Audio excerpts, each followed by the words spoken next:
Hello everyone, welcome once again to my channel CMA YouTube and Knowledge. Today we will discuss about some of the important concepts of Ind As 113, that is the fair value measurement. Here we define fair value as the estimated price at which an ordinary transaction to sell an asset or to transfer a liability would take place between market participants at the measurement date under current market conditions.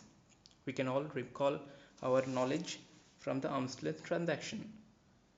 A fair value assumes to sell the asset or transfer the liability in the principal market. If the principal market is not available to the certain entity or the goods, then in the most advantageous market. Ind As 113 has also got some negative list.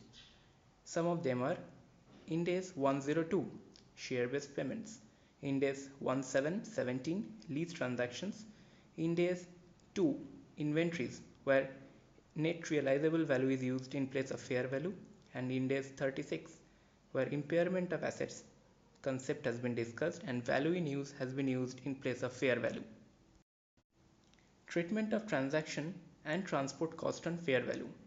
First, let me tell you that the price in the principal market used to measure fair value shall not be adjusted with the transaction cost, since they are not a characteristic of an asset or a liability and will depend on how an entity enters into a transaction for the asset or liability.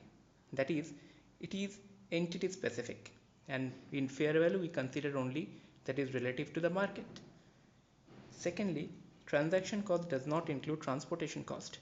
Hence, transportation cost will get included, that is, shall be adjusted with the cost that is required to bring the asset from its current location to the market. Next, we will discuss about the valuation of non-financial assets. Non-financial assets, an example is goodwill. The valuation of a non-financial asset takes into account the market participant's ability to generate maximum economic benefits by using the asset in its highest and best use, or by selling it to another participant that would also use the asset in its highest and best use. The pricing is a factor of its physical viability, legal permissibility, and financial feasibility. Fair value of liability. The fair value of a liability reflects the non-performance risk. Non-performance risk includes but is not limited to an entity's own credit risk. Risk of an entity can be divided into financial nature and non-financial nature. Financial nature, where there is an obligation to pay in cash, and non-financial nature, where there is an obligation to supply goods or to provide services. Now we will discuss about the fair value at initial recognition. At initial recognition, when an asset is purchased or a liability is presumed to be taken, the transaction price is the price paid to acquire the asset or to assume the liability. In contrast, fair value is the price that would be received to sell the asset or paid to transfer the liability. Hence, there will be difference between the initial recognition price or the initial acquisition price and fair value. How to treat it?